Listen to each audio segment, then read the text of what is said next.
بسم الله الرحمن الرحيم نحمده ونصلي على رسوله الكريم أما بعد أعوذ بالله من السميع العليم من الشيطان الرجيم بسم الله الرحمن الرحيم والمؤمنون والمؤمنات بعضهم أولياء بعض يأمرون بالمعروف وينهون عن المنكر وقال عليه الصلاة والتسليم طوبى لعبد جعله الله مفتاحا للخير ومغلاقا للشر أو كما قال عليه الصلاة والتسليم. میرے عزیزوں بھائیوں دوستوں اور بزرگوں، اللہ حضرات کو جزائے خیر دے۔ اکثر ہمارا مجمع جوڑ کی نسبت پر یہاں پہنچا ہوا ہے، لیکن اللہ کو جو منظور تھا وہ ہوا۔ ہم تو اللہ کے فیصلے پر راضی رہیں گے اور اس پر اجر کی امید کریں گے۔ اللہ نے ایمان والے کو مصیبت پر یہ تلقین کی کہ اصبر واحتسب، صبر کرے اور اللہ سے اجر کی امید کرے۔ آپ حضرات نے جو مشقت اٹھائی ہے اس کا کچھ حصہ گزر گیا، جو باقی ہے وہ بھی گزر جائے گا، مگر اس کا اجر اللہ کے وہاں طے ہو گیا۔ امی جان عائشہ رضی اللہ عنہ سے اللہ کے نبی علیہ السلام نے فرمایا اجرک علی قدر نسبک، کہ عائشہ تمہارا اجر اتنا ہوگا جتنا تمہارا تھکنا ہوگا۔ اور اللہ پاک نے دین میں مقصد کے اوپر جو اجر رکھا ہے اس سے متعلق چیزوں پر بھی اجر رکھا ہے۔ مثال کے طور پر ایک آدمی نماز کے لیے جا رہا ہے تو اللہ نے نماز کا اجر رکھا ہے، تو گھر سے نماز کی نیت سے گیا تو جیسے اس کو نماز پر اجر ملے گا اس کے چلنے پر بھی اجر ملے گا۔ اگر اندھیرے میں گیا تو پھر اندھیرے کا الگ ملے گا، کیچڑ سے گیا تو کیچڑ کا الگ ملے گا، اور ٹھنڈ میں گیا تو ٹھنڈ کا الگ ملے گا۔ یہ چیز دنیا میں اور کسی جگہ پر نہیں ہے۔ کوئی آدمی سروس کے لیے جاتا ہے، جاب کے لیے جاتا ہے تو 8 بجے اس کی ڈیوٹی ہے، 1 گھنٹہ فیکٹری یا جہاں جانا ہے وہ 1 گھنٹے کی مسافت پر ہے، اور اس کی تیاری کے لیے آدھے گھنٹے پہلے گھر میں اٹھتا ہے۔ تو فیکٹری والے ایسا کہتے ہیں کہ بھائی تم 8 بجے آئے، اس کے لیے 1 گھنٹہ چلے تو 1 گھنٹے کا الگ ملے گا، آدھے گھنٹے پہلے جلدی اٹھے تھے تو اس کا الگ ملے گا، ٹھنڈ میں آئے تو اس کا الگ ملے گا، گرمی میں آئے بارش میں آئے تو اس کا الگ ملے گا۔ لیکن دین میں اللہ نے یہ چیز بنا دی کہ کوئی آدمی کوئی خیر کے لیے چلا تو اس خیر پر بھی ملے گا اور اس کے متعلقات پر بھی ملے گا۔ تو آپ کی ان ساری مشقتوں پر ایک ایک چیز پر آپ کا اجر طے ہو گیا۔ یہ آپ کو پیش آنا ہی تھا، جو آپ کو پیش آیا ہے وہ آنا ہی تھا۔ اس کے ساتھ دین کی نسبت لگ گئی تو اس کی قیمت بڑھ گئی۔ جو جوڑ میں نہیں آئے تو کیا ان کے لیے بارش نہیں تھی؟ کیا خالی جوڑ والوں کے لیے بارش تھی؟ کارخانے والوں کو بھی ہوئی بارش، راستوں پر کھڑے ہوئے ریڑھی لگانے والوں کے لیے بھی بارش ہوئی، مزدوروں کے لیے بھی، تاجروں کے لیے بھی، کسانوں کے لیے، سب کو بارش کو جو پہنچانا تھا وہ بارش نے ان کو پہنچایا۔ تو ہمارے مقدر میں بھی یہ چیز تھی، مگر ہماری اس چیز کے ساتھ نسبت دین کی لگ گئی تو اب اس کا اجر اللہ کے وہاں بڑھ گیا۔ کتنا ہوا تو اس کو تو ہم سوچ بھی نہیں سکتے۔ کتابوں میں آتا ہے کہ اللہ کے راستے میں کسی کو گرد و غبار دھول لگے، اس پر جہنم کی آگ تو کیا دھوئیں کو بھی اللہ حرام کر دیتے، تو پھر جو اور مختلف شکلوں سے پہنچتا ہے اس پر کتنا ملے گا۔ ہمارے بزرگوں میں ایک بزرگ تھے حضرت مولانا حسین احمد مدنی رحمۃ اللہ علیہ، دیوبند میں، آپ نے نام تو سنا ہوگا نا۔ تو ان کو لوگوں نے پوچھا یہ تبلیغ والے ماں صاحب کے زمانے کے آدمی تھے، لوگوں نے کہا کہ یہ تبلیغ والے یہ فضائل سناتے ہیں، یہ فضائل سناتے ہیں، یہ فضائل سناتے ہیں، تو آپ کی کیا رائے ہے؟ تو حضرت نے فرمایا یہ تو لوگوں کو سمجھانے کے لیے سمجھاتے ہیں، ورنہ اس پر اللہ کیا دے گا وہ تو اللہ ہی جانتا ہے۔ تو سب کو جو ملا ہے وہ اللہ ہی کے وہاں پتا ہے کیا ملا ہے۔ تو ہم اندر سے اللہ سے اجر کی امید کریں، اصبر واحتسب، صبر بھی کریں اور اللہ سے، آپ حضرات نے تو صبر کیا ہی کیا ہے، اور صبر والوں کے ساتھ اللہ ہو جاتا ہے۔ ارے بھائی صبر والوں کے ساتھ کون ہو جاتا ہے؟ اللہ ہو جاتا ہے۔ اور آج یہ شاید آج کا آپ کا آخری دن ہے، اب اس کے بعد ہو سکتا ہے آج دن میں یا کل صبح میں دعا تو ہونی ہی ہونی ہے۔ بس اب دیکھنا یہ ہے کہ ہم نے یہاں جو ہم سے مذاکرے ہوئے 2-3 دن، تو ہم نے اس سے کیا لیا، اور ہم کن چیزوں کے ساتھ اپنے علاقے میں اب واپسی کریں گے، دیکھنا اور سوچنا یہ ہے۔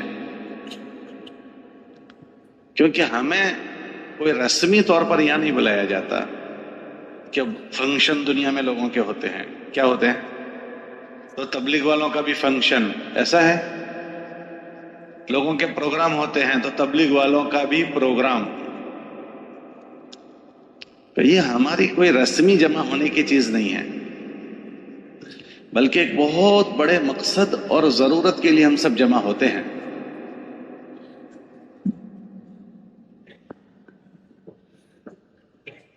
بہت بڑے مقصد اور ضرورت کے لیے۔ کہ وہ کیا چیز ہے مقصد اور ضرورت جس کے لیے ہم جمع ہوتے ہیں؟ کہ اللہ پاک نے ہم سب کو بعض ذمہ داریوں کے ساتھ پیدا کیا ہے۔ جو ذمہ داریاں اللہ نے نبیوں کے ذریعے سے ہم انسانوں کو سمجھائی ہے، اور ان ذمہ داریوں کے پورا کرنے پر ہی اللہ پاک نے اس امت کی دنیا اور آخرت کی خوشگواری کے وعدے فرمائے۔ اور خدا نہ کرے اگر ان ذمہ داریوں سے غفلت برتی جائے تو پھر اس کے لیے ناراضگی بتائی۔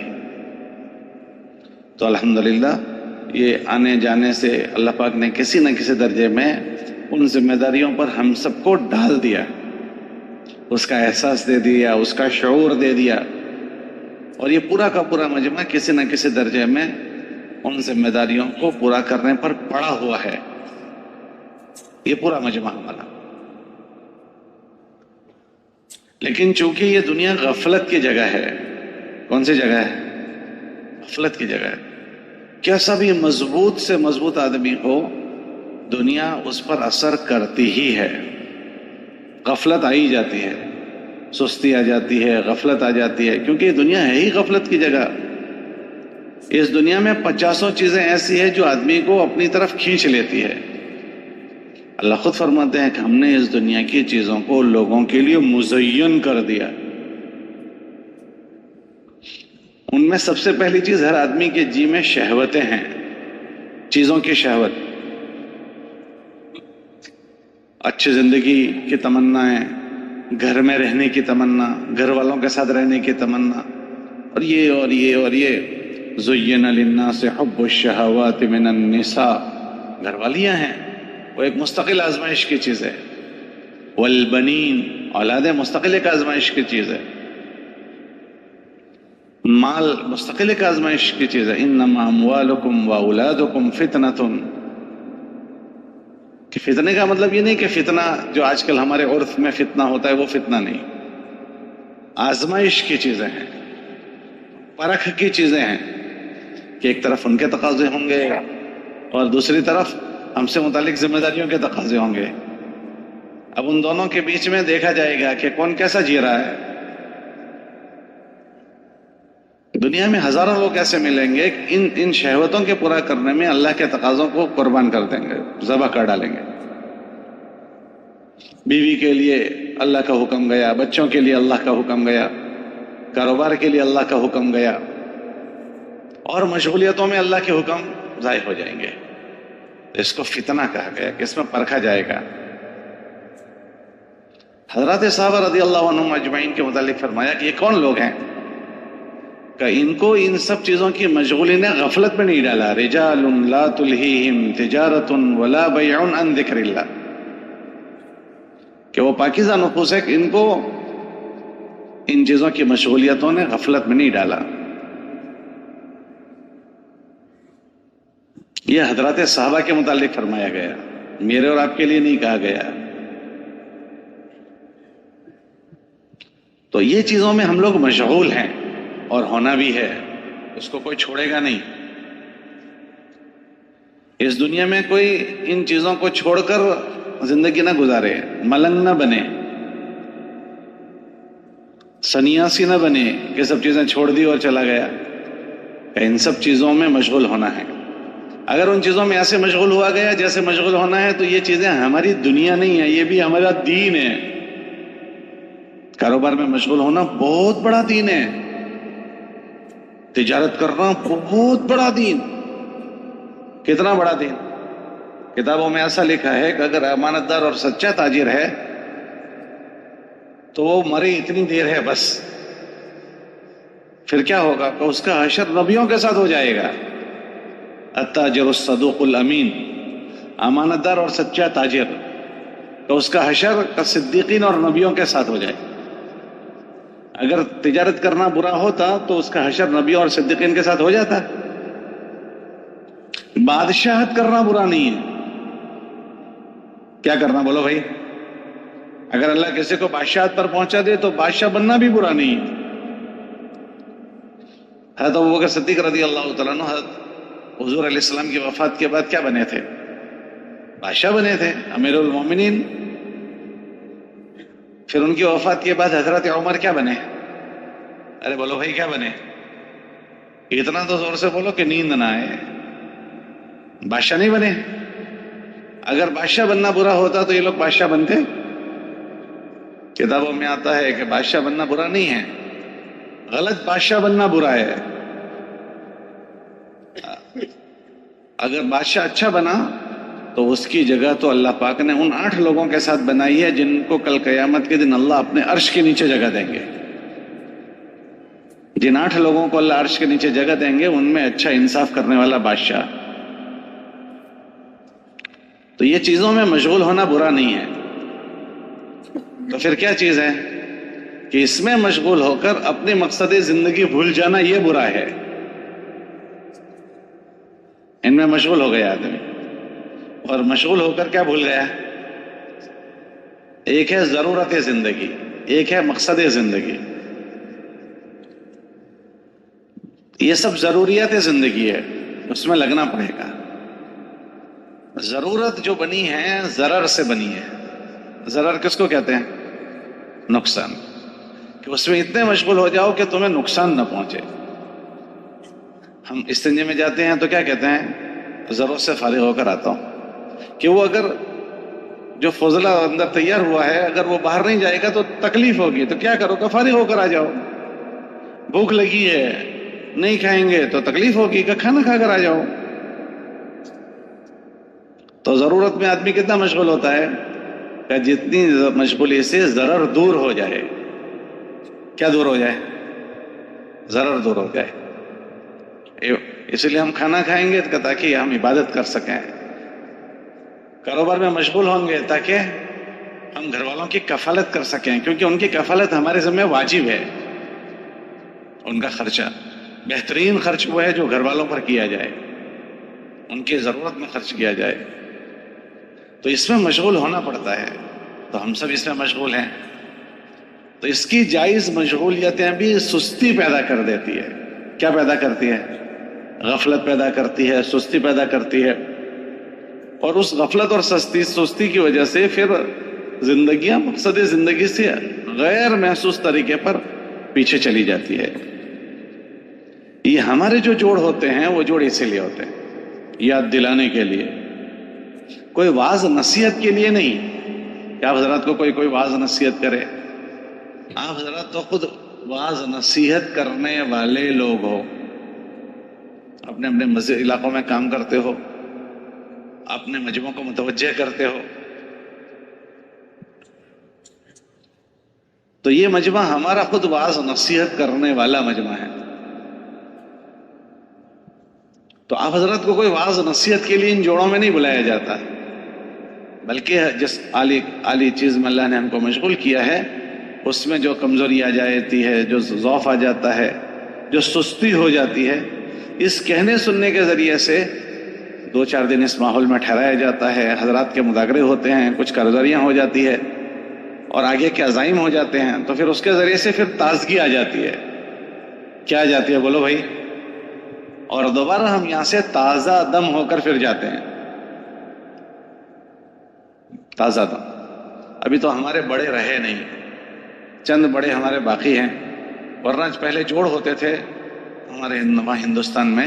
تو ہمارے حضرت یہ سناتے تھے کہ جب جوڑ سے واپس لوٹتے تھے تو ایک بڑے مولانا صاحب ابھی زندہ ہے، تو یہ سناتے تھے کہ میرا گھر مٹی کا بنا ہوا، لیپن کو کہتے ہیں نا، مٹی سے اس کی دیوالیں بناتے ہیں، کا پنکھا گھر میں نہیں تھا اور نیچے فرش بھی مٹی، دیوالیں بھی مٹی کی. اس حال میں جب ہم بزرگوں کے مذاکرات سن کر واپس لوٹتے تھے تو ہم اپنے آپ کو دنیا دار محسوس کرتے تھے، کہ جبکہ ہمارے گھر کے حالات ایسے تھے. ایسی آخرت کی فکر آ جاتی تھی اور ذمہ داریوں کا احساس کہ مٹی کا گھر ہے چھوٹا سا. لیکن یہ سب چیز کہنے والے، سننے سنانے والے چلے گئے. اب جو ہیں ہمیں انہی کی قدر کرنی ہے، آئندہ وہ بھی نہیں رہیں گے. ہمارے وہاں ایک مرتبہ مدراس میں اجتماع تھا، سب حضرات، یہ 95 سے 2000 کا زمانے میں اکثر بزرگ سب چلے گئے. آپ اندازہ کر حضرت جی اسی زمانے میں گئے، پھر اس کے بعد اور بھی سب بزرگان محمد عمر صاحب اس زمانے میں گئے اور سب بہت سارے چلے گئے. تو اجتماع تھا تو تعلیمیہ 99 میں چلے گئے، مولانا منظور نعمانی 96 میں چلے گئے، سب بزرگ اسی زمانے میں اکثر گئے. تو اجتماع میں لوگ بیٹھے تھے کہ فلاں چلے گئے، تو میاں جی مہراج رحمۃ اللہ علیہ بیٹھے تھے تو ایک دم ٹیک لگائے وہ تو یوں بیٹھ گئے اور کہنے لگے کہ اب جو موجود ہے ان کی قدر کر لو، آئندہ وہ بھی نہیں رہیں گے. ابھی جو ہے وہ آئندہ نہیں رہیں گے، تو کیا قدر کریں گے کہ وہ جو اللہ پاک ان کے ذریعے سے جو مذاکرے کرواتے ہیں اس میں ہماری خیر سمجھ کر ان سے نفع اٹھا لیں اور اپنے آپ کو اس چیزوں پر ڈال دیں جس چیز پر بات چاہی جاتی ہے. تو ہمارے ان جوڑوں سے ہمیں تازہ دم ہو کر یہاں سے واپس جانا ہے، ہمیں اپنی فکر لینی ہے اور جو ہم سے متعلق ذمہ داریاں ہیں ان فکروں کے ساتھ واپس جانا ہے. یہاں کی شرکت برائے شرکت نہ ہو جائے، یہاں کا سننا برائے سننا نہ ہو جائے. اور یہ چیز اللہ جو بندوں کو دیتے ہیں وہ آدمی کی نیت پر دیتے ہیں. کس پر دیتے ہیں بھائی؟ بات تو پوری دنیا سنتی ہے، اللہ کے نبی علیہ السلام کی بات کفار مکہ نہیں سنتے تھے جی. تو پھر اللہ ہدایت اس کو دیتے ہیں جس کو جو اللہ کی طرف رجوع کرتا ہے. یہدی الیہ من ینیب، جو اللہ کی طرف رجوع کرے کہ اللہ پاک ہمیں آپ کی ضرورت ہے، اللہ پاک تو مجھے باتوفیق بنا دے، یہ جو چیزیں کہی گئی ہے اس کے لیے تو مجھے باتوفیق بنا دے. اگر آپ نے مجھے توفیق نہیں دی تو میں رہ جاؤں گا. تجھے تو بہت سارے مل جائیں گے، اللہ کو تو بہت سارے مل جائیں گے. جب سے اللہ نے دنیا بنائی، اللہ کے کام کرنے والے پوری دنیا میں آتے ہی رہے. بولو نہیں آتے رہے؟ تو اللہ کو تو بہت سارے مل جائیں گے. مجھے اللہ مل جائے اور اللہ کی نسبت مل جائے تو یہ میری سعادت کی چیز ہے. بادشاہ کے وہاں نوکری کا اعلان ہوا تو کوئی آدمی کہے کہ میں بادشاہ کے وہاں نوکری پر نہیں جاتا ہوں، تو کیا کہے گا دوسرا آدمی؟ بھائی بادشاہ کے وہاں تیری نوکری لگ جائے یہ تیری سعادت کی چیز ہے، بادشاہ کو تو دوسرا نوکر بھی مل جائے گا. تو ایسے اللہ کے وہاں ہم لگ جائیں تو یہ ہماری سعادت کی چیز ہے، ورنہ دنیا تو بھری پڑی ہے. حضرت شیخ نے فضائل صدقات میں لکھا کہ جب اللہ کسی کو توفیق دیتے ہیں تو گرجا میں سے لا کر ابدال میں بنا دیتے ہیں. تو ہمیں اپنی اللہ کو اپنی طلب بتانی ہے ان جوڑوں میں شرکت کر کے. کیا بتانی ہے اللہ کو؟ اپنی طلب. اللہ پاک ہم طلب چاہے ہیں، اللہ ہم چاہتے ہیں یہ چیز، اللہ تو ہمیں چلا دے. اور اللہ کی شان بے نیازی، اللہ کی ایک نام ہے الصمد. اس کا مطلب ہے اللہ کی شان بے نیازی، اللہ کو کسی کی کوئی پرواہ نہیں ہے. جس کے اندر استغنا ہوتا ہے ایسے نکال کر پھینک دیتے ہیں جیسے دودھ میں سے مکھی کو نکال کر پھینک دیتے ہیں. حضور علیہ السلام کے گھر میں ابو لہب تھا، چچا ہے، سگا چچا. کون سا چچا؟ سگا چچا. حضور کی 2 بیٹیاں اس کے 2 بیٹوں کے ساتھ ہیں، اور مکے کا متولی ہے. وہ کون ہے؟ مکے کا متولی. لہب کہتے ہیں انگارے کو، سلگتا ہوا انگارہ. وہ مکے کا متولی ہے، لیکن اس نے استغنا برتا تو اللہ نے ایسے نکال کر پھینک دیا جیسے دودھ میں سے مکھی کو نکال کر پھینکتے. اور بلال حبشہ کے ہیں، کالے کلوٹے ہیں، چپٹی ناک والے ہیں، لیکن اللہ کو اپنی انعامت بتائی، اللہ کو طلب بتائی تو اللہ نے ایسا چلا دیا کہ حضرت عمر فرماتے تھے ہمارے سردار بلال آ گئے، سردار آ گئے، بلال آ گئے، سیدنا بلال. یہ کالے کلوٹے کو اتنا بڑھا دیا اور یہ گورے چٹے کو پیچھے کر دیا. تو اللہ کے وہاں کسی کی حسب نسب نہیں ہے، کسی کی اللہ کے وہاں رشتہ داری نہیں ہے. آدمی کی نیت، آدمی کا عمل اس کو آگے کرتی ہے اور آدمی کے عمل اور نیت پیچھے کر دیتی ہے. من بطأ به عمله لم يسرع به نسبه. جس کے اعمال اس کو پیچھے کر دے، اس کے بڑے گھر کا ہونا اس کو آگے نہیں کرے گا کہ بڑے گھر کا ہے، فلاں صاحب کا بیٹا، فلاں صاحب کا بیٹا کا. جس کا عمل اس کو پیچھے کر دے، اس کا عالی نسب ہونا اس کو آگے نہیں بڑھائے گا. عالی نسب ہے یہ حضور کے چچا، لیکن عمل غلط ہے تو پیچھے کر دیا. تو ان جوڑوں میں باتیں بھی ہم کو سننی ہیں اور جوڑوں میں نیتیں بھی بنانی ہیں، عزائم کرنے ہیں احتیاج کے ساتھ. اللہ ہماری اندر کی دلوں کی نیتوں کو دیکھتے ہیں. قرآن میں اللہ فرماتے ہیں کہ ہم تو تمہارے اندر بھیتر میں دیکھیں گے اندر کیا ہے. اگر اندر میں خیر ہے پھر ہم تمہیں خیر دے دیں گے. ان یعلم اللہ فی قلوبکم خیرا یؤتکم خیرا. ہم تو تمہارے اندر بھیتر میں دیکھیں گے کیا ہے. تو اندر سے اللہ کو اپنے عزائم دکھانے ہیں، اپنی سچائی دکھانی. اللہ اندر بھیتر میں دیکھتے ہیں ہم سب کے. تو اللہ نے اپنا فضل فرمایا، مہربانی فرمائی کہ اللہ نے ہمیں لگایا ہے. اکثر ہمارا مجمع ہم غور کریں کہ ہم تبلیغ میں لگے ہیں تو جس دن پہلے دن لگے تھے تو ہم لگنا چاہ رہے تھے یا بچنا چاہ رہے تھے. جب تبلیغ والے پہلے دن ہمارے پاس ملنے آئے، السلام علیکم اقبال بھائی، خیریت ہے؟ طبیعت ٹھیک ہے؟ جی خیریت ہے.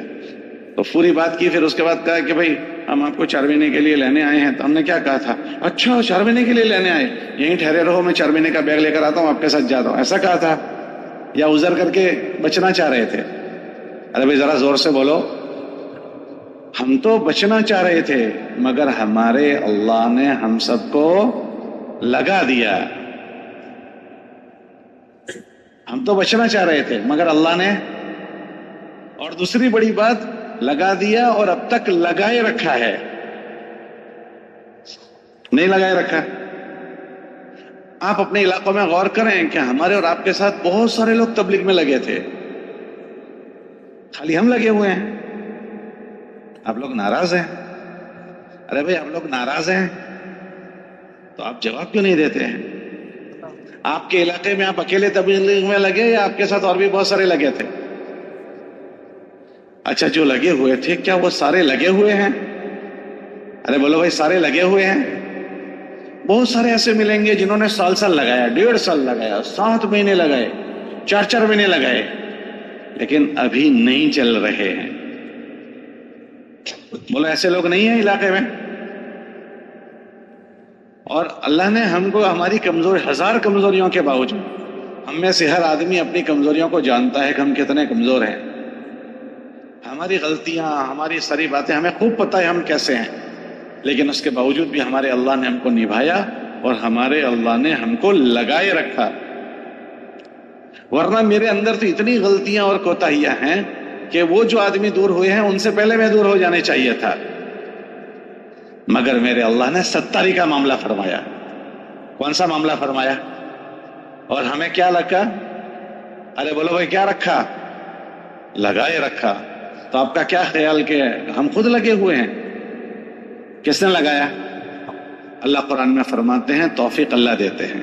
وما توفیقی، ارے بولو بھائی، الا باللہ. امی جان عائشہ رضی اللہ تعالیٰ عنہ فرماتی ہے بغیر اللہ کے ارادے کے کوئی آدمی، امی جان فرماتی ہے بغیر اللہ کے ارادے کے پتہ نہیں ہلتا. اور اللہ قرآن میں فرماتے ہیں کہ اللہ کے ارادے کے بغیر کوئی آدمی ارادہ نہیں کر سکتا. وما تشاؤون الا ان یشاء اللہ.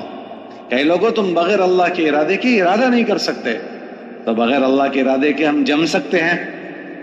تو یہ پورے مجمع کے ساتھ اللہ کی توفیق شامل حال ہے. کیا ہے بولو بھائی؟ شامل ہے. جب توفیق سلب ہو جاتی ہے تو پھر یہ سب نظام ٹوٹ جاتا ہے. پھر اللہ پاک اس بندے کو پیچھے کر دیتے ہیں. اللہ کے ناموں میں ایک نام ہے المقدم، آگے بڑھانے والا. کیا نام ہے بولو بھائی؟ مجھے بھی نہیں سنا اور آپ کو بھی نہیں سنا. المقدم، اس کا کیا ترجمہ ہوگا؟ آگے بڑھ. تو جتنے لوگ آگے بڑھے اور بیٹھ نہیں گئے ان کو کس نے آگے بڑھایا؟ اور ایک اللہ کا نام ہے المؤخر، پیچھے کرنے والا.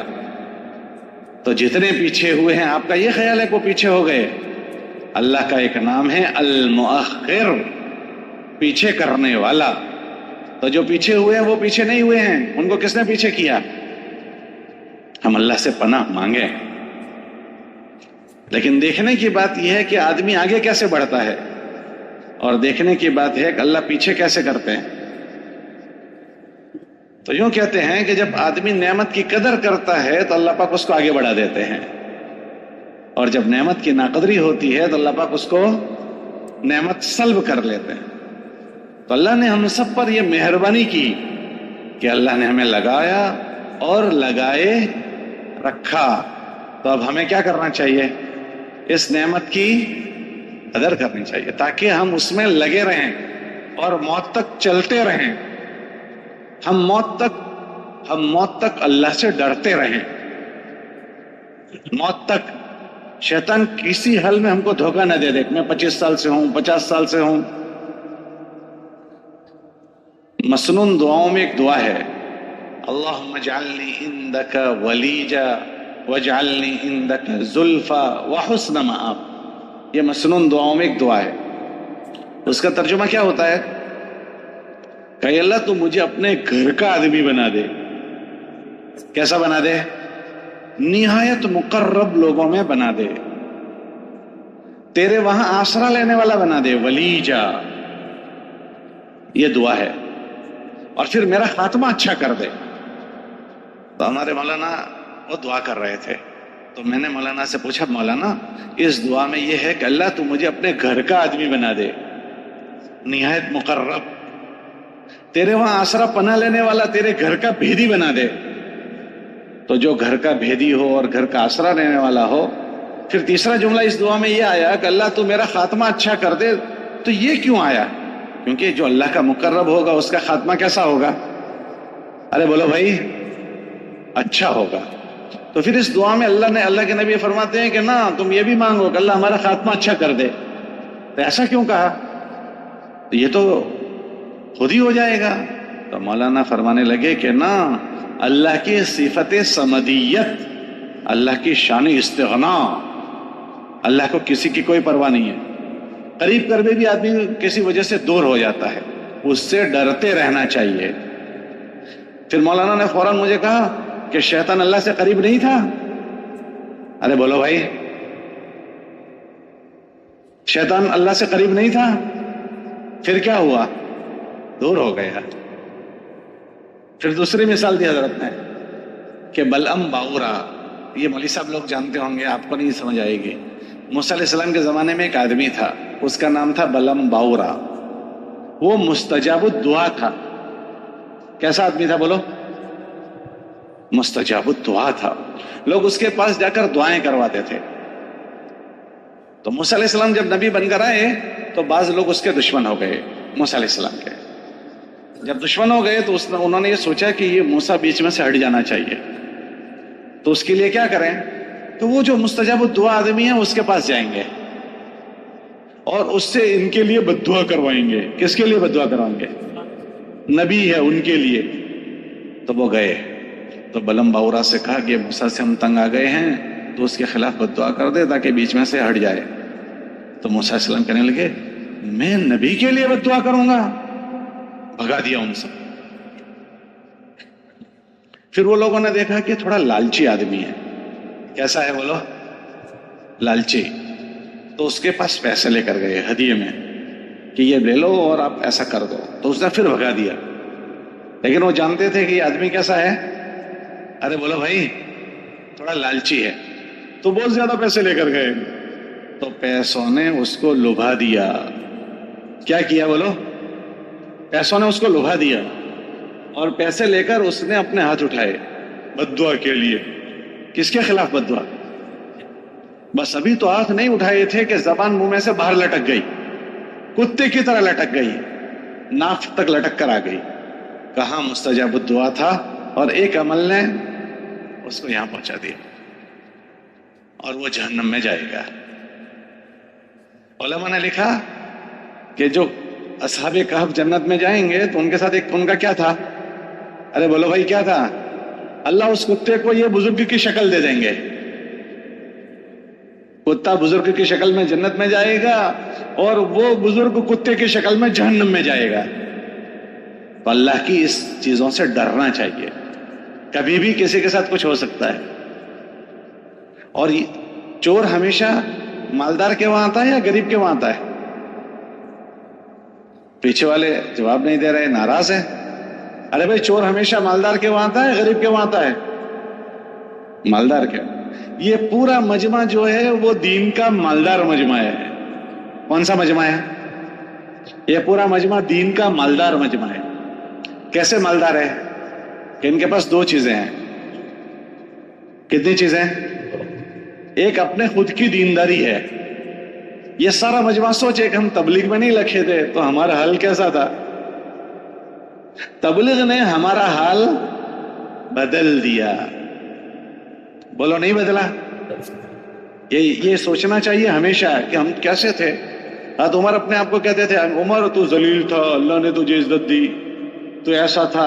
یہ جب چیزیں آدمی سوچتا ہے تو اس کے اندر گھمنڈ نہیں آتا۔ کیا نہیں آتا؟ گھمنڈ نہیں آتا، بڑائی نہیں آتی، کبر نہیں آتا، خود رائی نہیں آتی، خود بینی نہیں آتی، عجب نہیں آتا کہ تو ایسا تھا، تو ایسا تھا، تو ایسا تھا۔ اللہ نے عزت دی ہے تجھے۔ تو کون ہے؟ چپدی کا شوربا تو ہوتا کون ہے؟ اللہ نے حضرت صحابہ سے کہا کہ تم اپنے پچھلے زمانے کو یاد کرو، تم کیسے تھے؟ اذکروا نعمت اللہ علیکم، اپنے پچھلے زمانے کو یاد کرو۔ صحابہ سے فرماتے ہیں تم کیسے تھے؟ اذ کنتم عادان، تم تو دشمن تھے۔ پھر اللہ فرماتے ہیں ہم نے تمہارے دل جوڑ دیے، فالف بین قلوبکم، اور ہم نے تمہیں بھائی بنا دیا، فاصبحتم بنعمتہ اخوانا۔ تو اپنے پچھلے زمانے کو اللہ یاد کروا رہے ہیں۔ کس کو؟ حضرت صحابہ سے۔ علماء کہتے ہیں ہمیں بھی اپنا پچھلا زمانہ یاد کرنا چاہیے کہ تو ایسا تھا، تو ایسا تھا، تیری راتیں ایسی تھی، تیرے دن ایسے تھے، تیری تنہائی ایسی تھی، تیری خلوت جلوت ایسی تھی۔ اللہ نے ان ساری گندگیوں کے باوجود تجھے اٹھا اٹھا کر یہاں لا کر بٹھا دیا۔ تو پھر آدمی بڑائی نہیں کرے گا اپنے ایک تو پچھلا زمانہ، تو اللہ نے دیندار بنا دیا، اس کے سامنے رونے والا بنا دیا، سر ٹیکنے والا بنا دیا۔ اللہ نے ہماری زندگیوں کو سنبھالا دے دیا۔ تو ایک تو اس پورے مجمع کو اللہ نے اپنی ذاتی زندگیوں کی دینداری دی ہے کسی نہ کسی درجے کی۔ دوسرا، اللہ نے اس پورے مجمع کو بہت ساروں کو خیر پر آنے کا ذریعہ بنایا۔ کیا بنایا؟ کہ اس مجمع کے ذریعے سے ہزاروں لوگ خیر پر آئے ہیں۔ آپ لوگ 2.5 گھنٹے ملاقاتوں میں جاتے ہو، اس کے ذریعے سے لوگ مسجد میں آتے ہیں۔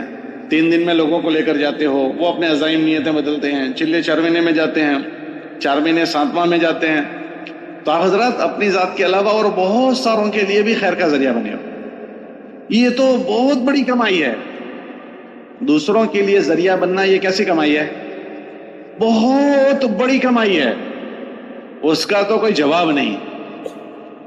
اپنی ذات سے ہوتے ہوئے دوسروں کے لیے ذریعہ بننا، اس کو وہ اتنا بڑا ذریعہ ہے کہ اس کا تو کوئی بدل نہیں، جواب نہیں۔ کیسے؟ میں ایک بیان پڑھ رہا تھا حضرت مایوس رحمۃ اللہ علیہ کا، اس میں حضرت نے فرمایا کہ آدمی اپنی ذات سے کتنا بھی بڑا بزرگ بن جائے، کتنا بھی بڑا بزرگ بن جائے، جس وقت اس کی موت ہوگی اس کے عمل کا دفتر، ارے بولو بھائی، اب وہ جو چیزیں لے کر گیا ہے، اگر اللہ کے وہاں اس کو یہ پوچھا جائے، اگر پوچھا جائے کہ ہاں بھائی تم بہت سارا کر کے آئے، یہ بتاؤ جو کر کے آئے ہو وہ کیسا کر کے آئے ہو، تو کیا ہم میں سے کوئی جواب دے سکتا ہے کہ اللہ پاک تو نے جیسا کہا تھا ایسا ہی کر کے آیا ہوں؟ بھائی کوئی جواب دے سکتا ہے ایسا؟ پھر اگر دوسرا یہ پوچھا جائے کہ یہ بتاؤ جتنا کرنے کو کہا تھا اس میں سے کتنا کر کے آئے ہو، تو ہم ایسا کہہ سکتے ہیں کہ اللہ میاں تو نے جتنا کہا تھا ایسا 100% کر کے آئے ہیں؟ کیسا کر کے آئے اس کا بھی جواب ہمارے پاس نہیں، اور کتنا کر کے آئے؟ اچھا یہ پوچھا جائے کس کے لیے کر کے آئے ہو، اس کا جواب ہے کہ اللہ 100% تیرے لیے۔ یہاں تو ایک مسافر میں نیت خراب ہو جاتی ہے، کرسی پر بیٹھا ہو تو نیت خراب، ایک مسافر میں نیت خراب ہو جاتی ہے۔ اس لیے ہمارے وہاں جو 5واں نمبر ہے وہ ہے تصحیح نیت کا۔ ارے بھائی سو گئے جاگ رہے ہیں؟ سونے والے بھی جاگ رہے ہیں یا وہ سو رہے؟ اچھا تو ہمارے وہاں 5واں نمبر کون سا ہے بولو بھائی؟ بار بار نیت کی تصحیح کرنا، بار بار نیت کی تصحیح۔ ایک مسافر میں نیت خراب ہو جاتی ہے، پوچھا جائے گا کہ کرسی پر کیوں بیٹھے تھے؟ اگر کرسی پر بیٹھنا اللہ کے لیے ہے تو جنت بن گئی، اور اگر اللہ کے لیے نہیں اور کوئی جذبہ ہو گیا تو دین کی بات کرتے کرتے جہنم بن گئی۔ تو مولانا نے فرمایا کہ اگر ہم سے پوچھا جائے کس کے لیے کر کے آئے تو ہمیں نہیں پتا کہ ہم نے کس کے لیے کیا ہے، تو ہمارا تو کچا نکل سکتا ہے۔ کیا ہو سکتا ہے بولو بھائی؟ حضرت نے فرمایا کہ اپنا کرتے ہوئے، اپنا ٹھیک کرتے ہوئے دوسروں پر محنت کرنے کو تم معمولی نہ سمجھو۔ اپنے اوپر محنت کرتے ہوئے، ارے بولو نا بھائی، دوسروں پر محنت کرنے کو کیا نہ سمجھو۔ پھر حضرت نے فرمایا کیوں؟ کہ اس پر تمہیں اتنا ملنے والا ہے کہ اس کو تم سوچ نہیں سکتے۔ پھر حضرت نے فرمایا ایک آدمی نے ایک آدمی کو تیار کیا، مثلا یہ بھائی کو میں نے تیار کیا، ٹھیک ہے، اور گشت کر کے ملاقات کر کے میں مسجد میں لایا۔ یہ آدمی نیا آدمی ہے، کیسا آدمی ہے؟ اسے کچھ نہیں آتا، نہ سورہ فاتحہ آتی ہے، نہ رکوع کی تسبیح، نہ سجدے کی تسبیح، کوئی چیز نہیں آتی۔ وہ مسجد میں آیا میرے ساتھ، اس نے مجھے دیکھا، میں نے ہاتھ باندھے تو اس نے بھی ہاتھ باندھے، میں رکوع میں گیا وہ بھی رکوع میں گیا، میں سجدے میں گیا وہ بھی سجدے میں گیا، میں نے سلام پھرائی اس نے بھی سلام پھرائی۔ اس نے کوئی چیز اول سے آخر تک پڑھی ہی نہیں ہے، تو اس کی عمل پکا ہوا یا کچا ہوا؟ ارے بولو بھائی، کچا ہوا پکا ہوا؟ کچا۔ تو حضرت نے فرمایا اس کا کچا عمل اس کے نامہ عمل میں کچا لکھا جائے، مگر اس کا کچا عمل تمہارے نامہ عمل میں پکا لکھا جائے گا۔ کیوں پکا لکھا جائے گا؟ ہم دعوت دی اس کے لیے نہیں، ارے نیت کی وجہ سے۔ ہم کسی کو دعوت دیتے ہیں پکا بنانے کی نیت سے یا کچا بنانے کی نیت سے؟ تو میرا جو میں نے اپنی ذات سے کیا وہ پکا نکلے گا کہ نہیں نکلے گا اس کا پتہ نہیں ہے، مگر میرے ہاتھ سے جتنوں سے محنت ہوگی وہ سارے میرے نامہ عمل میں کتنے کیسے ہوں گے؟ پکے۔ تو اگر کسی نے محنت کر کے ہر مہینے آدمیوں کو کمایا اور روزانہ کمایا تو کتنا بڑا اس کا ذخیرہ ہوگا۔ اس لیے ہمارے بزرگ فرماتے تھے کہ شیطان کو عداوت ہے دعوت سے۔ ارے بولو بھائی، شیطان کو عداوت ہے کہ اپنا اپنا کر کے مر جائے کوئی بات نہیں، یہ اوروں پر محنت نہیں کرنا چاہیے۔ کیا نہیں کرنا چاہیے؟ اوروں پر یہ محنت نہ کرے۔ کیوں؟ کہ اگر اس نے اوروں پر محنت کر دی تو اس کے نامہ اعمال میں تو ہزاروں لوگ ہو جائیں گے۔ ہر مہینے 3 دن کی جماعت بنا کر جا رہا ہے تو ہر مہینے 15 آدمی اٹھا رہا، ہر سال پابندی سے چلا جا رہا ہے تو ہر سال 10-15 آدمی، پھر ہر 2-3 سال میں 4,000 مہینے جا رہا ہے تو اس کے ہاتھوں تو ہزاروں لوگ تیار ہو گئے۔ پھر جو لوگ تیار ہوتے ہیں اس میں بھی عجیب و غریب چیز ہوتی ہے۔ بعض وہ لوگ جو ہمارے ہاتھوں تیار ہوئے وہ ایسے زوردار تیار ہوتے ہیں کہ ہم نہیں کر سکے ایسا اس نے کیا ہے. حدیث میں آتا ہے رب مبلغ او عام سامع، بعضے وہ لوگ جن کو آپ نے بات پہنچائی وہ بات پہنچانے والے سے بھی آگے نکل گیا. تو ٹھیک ہے، جہاں بھی جائے آئے گا اس کے نامہ اعمال میں جس نے اس بندے پر، ارے بولو بھائی، محنت کی ہے. بعض ایسے ہی ہیرے نکل آتے. آپ نے بڑ کا درخت دیکھا ہے؟ ارے بولو بھائی، بڑ کا درخت دیکھا ہے؟ چھوٹا سا پتلا ہوتا ہے. ارے بولو نا بھائی، کیسا ہوتا ہے؟ پتلا نہیں ہوتا. ہمارے ملک میں لوگ اس کی پوجا کرتے ہیں. بڑا ہوتا ہے یوں، ایسا یوں ہاتھ میں لو تو ہاتھ میں بھی نہیں آئے گا. اس کا دانہ دیکھا ہے آپ نے؟ کتنا بڑا ہوتا ہے؟ مٹکے جے رائے کے دانے سے بھی چھوٹا. کتنا بولو؟ ارے بولو تاکہ نیند تو نہ آئے. میں دیکھ رہا ہوں کچھ لوگ سو رہے ہیں، لیکن انشاءاللہ ہم سونے ہیں. رائے کے دانے سے بھی چھوٹا ہوتا ہے. اس کو یہاں ہتھیلی میں رکھیں تو پھونک مارنے کی ضرورت نہیں، ناک کی ہوا سے اڑ جائے گا، اتنا چھوٹا. لیکن اس چھوٹے دانے میں اتنا بڑا درخت. ایسے بعض لوگ دکھتے ہیں ایسے سادے سیدھے، لیکن وہ بھاری بھرکم ہوتے ہیں. کیسے ہوتے ہیں بولو؟ تو ہماری گشتوں میں اور ہماری ملاقاتوں میں ایسے ہیرے ہم کو مل جاتے ہیں. کیسے بھی ہیرے؟ ایسے زوردار ہیرے. حضرت عمر رضی اللہ تعالیٰ عنہ کیسا زوردار ہیرا. 10 سال حکومت کی. کتنے سال بولو؟ 3 بر اعظم میں اسلام پہنچایا ہے. کتنے بر اعظم میں؟ آدھی دنیا. تو حضرت عمر نے اتنا سارا کیا، وہ تو حضرت عمر کو ملے گا. دیکھنا یہ ہے عمر کو لایا کون تھا. دیکھنا یہ ہے تو حضرت عمر کو کون لایا تھا؟ ان کی بہن. تماچے کس نے کھائے تھے؟ تو جو تماچے کھانے والی تھی اس نے وہ تو نہیں کر سکی. تماچے مارنے والے نے بہت کچھ کیا، لیکن جو کچھ بھی کیا نامہ اعمال میں کس کے جائے گا؟ تماچے کھانے والی کے. وہ نہیں کر سکی. ہارون رشید بیٹھے تھے، بادل کو دیکھا جا رہا تھا کہ تجھے جہاں جا کر برس نہ ہو برس، خراج تو ہمارے پاس ہی آنے والی ہے، ٹیکس تو ہمارے پاس، اتنی ہماری حکومت پھیلی ہوئی ہے، تو جہاں بھی برسے گا وہ بھی ہمارا ملک ہے. تو ایسے او بھائی تجھے جتنی پروازیں کرنی ہو کر، تجھے تو کمایا ہم نے ہیں. خالد ابن ولید بہت بڑے آدمی بن گئے. ابھی ہم لوگ رمضان سے پہلے ان کے مزار پر گئے، ہمس میں، ملک شام میں. تو ہم نے دیکھا ایسے اللہ کا بندہ سویا ہوا ہے. پورا ملک شام انہوں نے فتح کیا. پورا ملک شام انہوں نے فتح کیا. تو اتنا سارا انہوں نے کیا، وہ تو کیا. دیکھنا یہ خالد کو لایا کون تھا؟ تو خالد کو ان کے بھائی نے ترغیب دی تھی، ولید ابن ولید نے. حضور سے سخت دشمنی تھی ان کو. وہ حضور کا چہرہ دیکھنے کو بھی پسند نہیں کرتے تھے. جب ہمارے نبی گئے عمرے کے لیے تو وہ بھاگ گئے. تو ہمارے نبی نے پوچھا کہ ولید ابن ولید سے کہ تمہارے بھائی خالد کہاں ہیں؟ کہ وہ تو بھاگ گیا. یاتی بھی اللہ، وہ چلا گیا، یاتی بھی اللہ، اللہ اسے لائے گا.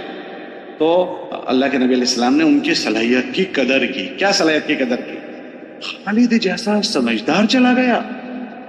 اگر وہ آج ہوتا نا تو ہم اپنی جماعت کے آگے کی صف میں اس کو رکھتے. یہ قدر کی ان کی. تو ان کے بھائی نے لکھا خالد تو کہاں بھاگ رہا ہے؟ اللہ کے نبی تو تیرے لیے یہ باتیں کرتے ہیں. میرے لیے ایسی باتیں کرتے ہیں؟ میرے لیے؟ ان کو کیوں تعجب ہو رہا تھا کہ میرے لیے حضور ایسی باتیں کر رہے ہیں؟ احد کے میدان میں جو کچھ ہوا تھا وہ سارا کرنے والے کون تھے؟ ارے بولو بھائی کون تھے؟ حضرت خالد تھے. پیچھے سے جو پہاڑی سے چڑھ کر آئے تھے وہ کون تھا؟ حضرت خالد بن ولید. اور وہ جو گھمسان ہوا ہے، 50-70 بڑے بڑے صحابہ شہید ہو گئے. 70 بڑے. ایک مدینہ تو اس زمانے میں بہت چھوٹا تھا. پہلے سال میں بدر ہوئی، دوسرے سال میں احد ہوئی ہے. جو پہلی لڑائی ہوئی وہ بدر کی. بہت چھوٹا مدینہ ہے، 313 لوگ حضور کے ساتھ ہیں. دوسرے سال میں احد ہو گئی. بہت چھوٹا سا مدینہ. ایک مرد مرتا ہے تو 4 رونے والیاں ہوتی ہے. کتنی رونے والیاں؟ ارے بولو بھائی کتنی؟ ایک ماں ہوتی ہے، ایک بیوی ہوتی ہے، ایک بہن ہوتی ہے اور ایک بیٹی ہوتی ہے. چھوٹے سے مدینہ میں 70 بڑے بڑے لوگ چلے گئے تو کتنی رونے والیاں ہو گئی؟ کوئی سوچ نہیں. ہر گھر رونے والا ہوتا ہے. گھر گھر رونے والا. اتنا بھاری معاملہ اس آدمی سے ہوا, اتنی نفرت حضور کے متعلق ان کی طبیعت میں ہے. مگر انسانوں کو کما کر جانا ہے. کیا کر کے جانا ہے؟ مولانا محمد عمر صاحب رحمۃ اللہ علیہ فرماتے تھے اس دنیا سے لوگ چیزیں کما کر جاتے ہیں. کیا کما کر جاتے ہیں؟ یوں فرماتے تھے تم انسانوں کو کما کر جاؤ. کس کو کما کر جاؤ؟ انسانوں کو کما کر جاؤ. تو یہ انسانوں کو کمایا گیا. جو انسانوں کو کمانا سوچتا ہے وہ اپنے دلوں کو صاف کر دیتا ہے, ساری چیزیں بھول جاتا ہے. اس نے کیا کیا تھا یہ میرے نامہ عمل میں آ جانا چاہیے, میں اس کا ذریعہ کیسے بنوں, تو سارا بھول گئے اللہ کے نبی علیہ السلام. حالانکہ اس میں سب سے زیادہ جو صدمہ پہنچا ہے وہ پہنچا ہے محمد الرسول اللہ صلی اللہ علیہ وسلم. میں کوئی ویڈیو تو نہیں کر رہا, دیکھو ویڈیو شریعت میں منع ہے. ایسا نہ ہو جائے کہ ہم نیکی میں گناہ کر لیں. کتابوں میں آتا ہے کل قیامت کے دن سب سے زیادہ سخت عذاب تصویر بنانے والے کو ہوگا. کافروں سے پہلے عذاب ہوگا. تو کسی نے کیا ہو تو ڈیلیٹ کر دے. کیا کہہ رہا تھا میں؟ سب سے زیادہ صدمہ جو شیطان آ جاتا ہے, سب سے ذہن الجھ جاتا ہے. سب سے زیادہ جو صدمہ پہنچا تھا وہ محمد رسول اللہ کو پہنچا تھا. کیا ان کے چچا کی لاش کو مسلح کیا گیا, ناک کان کاٹ دیا گیا, اور اللہ کے نبی علیہ السلام اتنا روئے ہیں, بلکہ یوں فرمایا کہ سب پر تو رونے والیاں بھی ہیں, میرے چچا پر تو کوئی رونے والی بھی نہیں ہے, یہ فرمایا. اور اسماعیل حقی صاحب رول بہن والے, انہوں نے لکھا کہ اللہ کے نبی علیہ السلام نے 70 مرتبہ ان پر نماز جنازہ پڑھی. اتنا صدمہ تھا. اللہ نے تسلی کے لیے جبرائیل علیہ السلام کو بھیجا کہ آپ روئے نہیں, ہم نے آپ کے چچا کو سید الشہداء بنا دیا. ہم کہتے ہیں سید الشہداء, عرش پر ان کا نام لکھ دیا گیا سید الشہداء, تسلی کے لیے. اتنا صدمہ جس کو پہنچا ہے وہ صدمہ سارا بھول گئے کہ میرے نام عمل میں یہ آدمی آ جانا چاہیے. تو خالد بن ولید کو لانے کے لیے حضور یہ سارا صدمہ بھول گئے. تبلیغ والے محنت میں ایسے ہوتے ہیں, لوگوں کی ایسی قدر کرتے ہیں, بھول جاتے ہیں, دلوں میں نہیں رکھتے. جس وحشی نے مسلح کیا تھا وہ وحشی کے لیے حضور بڑے ناراض تھے کہ وہ جہاں بھی ملے اس کو ختم کرو. وہ طائف بھاگ گیا تھا وحشی. اللہ کے نبی علیہ السلام نے ان کے پاس آدمی سمجھانے کے لیے بھیجا, تو انہوں نے دلیلیں دی اور اسلام نہیں لائے, واپس آئے. پھر دوبارہ اس دلیلوں کا جواب دے کر بھیجا, پھر اس دلیل پر پھر دلیلیں دی, پھر تیسری مرتبہ بھیجا دلیلوں کا جواب. چوتھی مرتبہ میں وہ آئے ہیں, 4 مرتبہ اس آدمی کو سمجھانے کے لیے جا رہے ہیں جس نے چچا کو مسلح کیا تھا. کہ اس دنیا میں تو سب چیزیں ایسی ہوتی رہے گی, لیکن ہم کیا کریں گے کہ اللہ کی اس نعمت کی قدر کریں گے. چھوٹی چھوٹی باتوں میں ناراض نہیں ہو جائیں گے, چھوٹی چھوٹی باتوں میں دل پھاڑ نہیں دیں گے. تو میں عرض یہ کر رہا تھا کہ اللہ نے ہمیں بڑی توفیق دی ہے, تو ہمیں اللہ نے لگایا اور لگائے رکھا ہے. تو ہم دین کی سطح سے اللہ نے اس مجمع کو مالدار کر دیا. اور مالدار کے وہاں ہمیشہ کون آتا ہے؟ ارے بولو بھائی. تو شیطان اور نفس جو ہے وہ اور مجموعوں کے مقابلے میں ان کے پاس زیادہ آئے گا. کیوں؟ کہ دین کے یہ مالدار لوگ ہیں. یا وہ لوگ زیادہ مالدار ہیں جو نمازیں نہیں پڑھتے, دین کی محنت میں نہیں جوڑے, وہ دین کے زیادہ مالدار ہیں, یا جو کرتے ہیں وہ زیادہ مالدار ہیں؟ تو یہ مجمع وہ ہے جو زیادہ کرتا ہے. تو پھر چور ان کے پاس زیادہ آئے گا یا ان کے پاس زیادہ آئے گا؟ اور کتابوں میں یوں لکھا ہے کہ ہر آدمی جب پیدا ہوتا ہے تو اس کے ساتھ اس کا ایک شیطان پیدا ہوتا ہے. کون پیدا ہوتا ہے؟ ہر آدمی کے ساتھ پیدا ہوتا ہے. اور وہ شیطان اس کے جسم میں دوڑتا ہے. یجری کمجرى الدم, ایسے چلتا ہے جیسے خون چلتا ہے. اس کا کام کیا؟ کہ اس کو راستے سے ہٹانا, غلط رخ پر لے جانا. وہ کیسا ہوتا ہے کہ وہ جس لیول کا آدمی ہوتا ہے اس کا شیطان بھی اسی لیول کا. اگر وہ مولانا صاحب ہے تو اس کا شیطان بھی مولانا صاحب. اگر وہ امیر صاحب ہے تو اس کا شیطان بھی, وہ شورا والا ہے تو اس کا امیر صاحب بھی شورا والا. وہ جیسا ہے اسی لیول کا اس کا شیطان. جب اللہ کے نبی علیہ السلام نے یہ روایت بیان کی تو امی جان عائشہ رضی اللہ عنہ نے فرمایا, حضور جب سب کے ساتھ پیدا ہوتا ہے تو آپ کے ساتھ بھی پیدا ہوا؟ کہ جی میرے ساتھ بھی پیدا ہوا, میرے ساتھ بھی پیدا ہوا. وَلَكِنَّهُ أَسْلَمَ, مگر وہ میرے تابع ہو گیا. حضور کا شیطان حضور کے تابع ہو گیا، ہمارا تھوڑی ہوا ہے. تو ہر آدمی کے ساتھ اسی کے لیول کا شیطان لگا ہوا ہے. اس لیے شیطان سے پناہ مانگی گئی. کیا مانگی گئی بولو؟ تو ہم اپنی نگرانی کریں گے کہ شیطان ہمارے اوپر کام نہ کر جائے. اور شیطان سے بڑی جو چیز ہمارے ساتھ لگی ہوئی ہے وہ ہمارا نفس لگا ہوا. ہمارے مولانا محمد سلیمان جہانگیر رحمۃ اللہ علیہ تھے، حضرت جی کے خادم تھے. تو حضرت سے پوچھنے لگے، حضرت جی یہ شیطان سب کو بہکاتا ہے، یہ شیطان کو کس نے بہکا دیا؟ یہ حضرت سے پوچھا کہ حضرت جی یہ شیطان سب کو بہکاتا ہے، اس کو کس نے بہکا دیا؟ تو حضرت نے کیا فرمایا؟ اس کے نفس نے. وہ نفس ہم سب کے ساتھ لگا ہوا ہے. ہمارے نبی علیہ السلام نے اللہ سے پناہ مانگی کہ یا اللہ میں اپنے نفس کے حوالے ایک پل جھپکنے کے برابر نہ ہو جاؤں، ایک پل جھپکنے. اللہم لا تکلنی الی نفسی طرفۃ عین، طرفۃ عین. اگر اتنے میں بھی کوئی نفس کے حوالے ہوا تو گیا. تو اللہ سے ہمیں یہ مانگنا ہے کہ ہمارے اوپر نفس کام نہ کر جائے، شیطان کام نہ کر جائے. تو اس کے لیے کیا کرنا ہے؟ اللہ کی اس نعمت کا کیا ہم سے تقاضا ہے اس کو دیکھنا ہے اور اس کا اپنے آپ کو پابند بنانا ہے. اللہ کی اس نعمت کا ہم سے کیا تقاضا ہے؟ یہ نعمت آئی ہمارے پاس، دین کی نعمت اور دین کی محنت کی نعمت، یہ دونوں چیزیں آئی. تو یہ نعمت کا تقاضا کیا ہے؟ کہ اس تقاضے کو سمجھنا اور اس پر جمنا، ایسے کرنا جیسے اس کو کرنا ہے. تو پھر شیطان بیچ میں گھس نہیں سکے گا. تو اس دین کی محنت میں لگنے کا پہلا تقاضا یہ ہے کہ ہم اپنے آپ کو دیندار بنا دیں. کیسا بنائیں بولو بھائی؟ کیونکہ اللہ ہم سب سے اس محنت کی برکت سے اپنی دینداری کا سوال کریں گے، دوسروں کی دینداری کا اللہ ہم سے نہیں پوچھے گا. میں دیندار بنا کہ نہیں بنا آپ سے اللہ نہیں پوچھیں گے میرے متعلق. آپ دیندار بنے کہ نہیں بنے اللہ مجھ سے سوال، ارے بولو بھائی، نہیں کریں. ہر آدمی سے اللہ کون سا سوال کریں گے؟ خود کی دینداری کا. ہم دوسروں کی دینداری کے ذمہ دار نہیں ہیں. کوئی جہنم میں گیا تو اس کا بھی اللہ ہم سے نہیں پوچھے گا. اللہ اپنے نبی سے فرماتے ہیں قرآن میں، وَلَا تُسْأَلُ عَنْ أَصْحَابِ الْجَحِيمِ، کہ نبی جی ہم جہنم میں جانے والوں کا سوال آپ سے نہیں کریں گے. تو اللہ ہم سے کوئی کس کا پوچھیں گے؟ ہماری ذات کا پوچھیں گے. ہم کو دوسروں پر محنت کا مکلف کیا ہے، محنت کا پوچھیں گے. دنیا میں ایسے بھی نبی آئے ہیں کہ انہوں نے پوری زندگی محنت کی، ایک آدمی بھی مسلمان نہیں ہوا. تو وہ مسلمان نہیں ہوئے تو کیا ان کے نبی جہنم میں جائیں گے؟ کہ وہ نبی ذمہ دار نہیں ہے. نوح علیہ السلام نے 950 سال محنت کی، 80 82 85 آدمی مسلمان ہوئے. تو جو دوسرے نہیں ہوئے ان کے لیے نوح علیہ السلام کی پٹائی ہوگی؟ کہنا ایسا نہیں ہوگا. اللہ پاک ان سے یہ پوچھیں گے کہ تم نے بات پہنچائی تھی؟ تو ان کی قوم انکار کرے گی کہ ہم کو تو بات ہی نہیں پہنچائی. تو کہیں گے اللہ میں نے تو پہنچا دی. پھر پوچھیں گے کوئی گواہ ہے؟ کہاں محمد صلی اللہ علیہ وسلم کی امت گواہ ہے.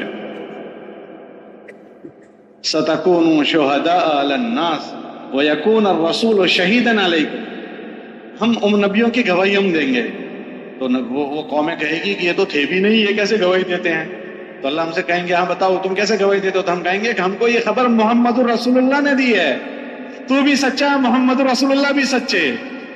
تو ان کی گواہی منظور ہو جائے گی، قبول ہو جائے گی.